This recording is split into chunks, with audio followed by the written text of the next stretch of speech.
靈修分享日期2025年10月28日，經文撒迦利亞書13章1至9節。到嗰日，上帝必為大衛家同埋耶路撒冷居民敞開一個能夠洗除罪惡同埋污穢嘅泉源。上帝必斷絕偶像嘅名號，使假先知同埋污穢嘅靈離開。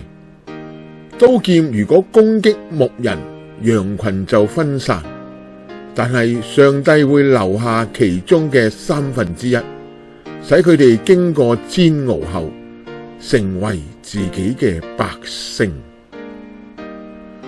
今日有啲教會亦出現假先知同埋污穢嘅靈，佢哋正係用不同嘅方法攻擊牧人，使羊群分散。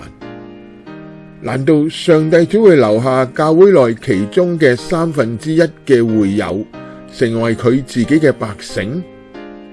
當然唔係。親愛的，有一件事你們不可忘記，就是主看一日如1000年，1000年如一日。主沒有遲延他的應許，就如有人以為他是遲延，其實他是寬容你們，不願一人沉淪，而是人人都來悔改。